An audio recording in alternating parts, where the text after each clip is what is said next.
Ermənistanın Xarici İşlər Naziri Ararat Mirzoyan Azərbaycanla imzalanacaq sülh sazişinə dair bəzi detalları açıqlayıb. Məlum olub ki, artıq İrəvan dairəti Minsk qrupunun fəaliyyətinə ehtiyac duymayacaq. Mirzoyan həmçinin qeyd edib ki, sülh sazişinin mətnində Ermənistan və Azərbaycanın ərazilərinin sahələri göstərilməyib. Ermənistan Azərbaycanla sülh müqaviləsini imzaladıqdan sonra bataqlıqdan çıxacaq. Ermənistanın Xarici İşlər Naziri Ararat Mirzoyan jurnalistlərə açıqlamasında belə deyib. O bildirib ki, Ermənistan bu müqavilə ilə sülhü bərqərar edərək bata biləcəyi böyük və dərin bataqlıqdan çıxacaq. Erməni diplomat qeyd edib ki, Azərbaycan ilə Ermənistan arasında sülh sazişi imzalandıqdan sonra vasitəçilik formatına, xüsusilə ATƏT-ə ehtiyac qalmayacaq. Sülh sazişi imzalandıqdan sonra institusional baxımdan münaqişənin başa çatdığını hesab etmək və vasitəçilik formatına ehtiyacın olmadığını qeyd etmək mümkün olacaq, deyə Mirzoyan vurğulayıb. O həmçinin qeyd edib ki, sülh sazişinin mətnində Ermənistan və Azərbaycanın ərazilərinin sahələri göstərilməyib.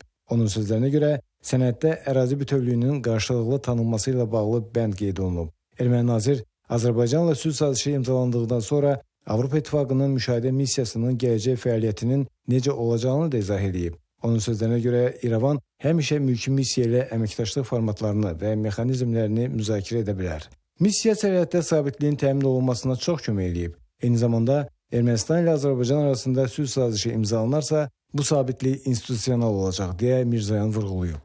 Ermənistanın Xin rəhbəri əlavə edib ki, ölkəsi sülh müqaviləsinin yeri, vaxtı və digər təfərrüatlarını razılaşdırmaq üçün Azərbaycanla mümkün qədər tez məsləhətləşmələrə başlamağa hazırdır. Bu arada Ermənistanın baş naziri Nikol Paşinyanla Rusiya prezidenti Vladimir Putin arasında telefon danışığı baş tutub. Ermənistanın Nazirlər Kabineti qeyd edir ki, Paşinyan söhbət zamanı Putini Azərbaycanla sülh müqaviləsinin mətni üzrə danışıqların yekunlaşması barədə məlumatlandırıb. Qeyd edir ki, artıq bir sıra ölkələr Ermənistanla Azərbaycan arasında sülh sazişi mətninin tam razılaşdırılmasına münasibət bildirib. Amerika Birləşmiş Ştatlarının dövlət katibi Marco Rubio'nun bəyanatında qeyd olunur ki, Vaşinqton administrasiyası Ermənistan və Azərbaycan arasında sülh sazişi üzrə danışıqların başa çatmasını alqışlayır.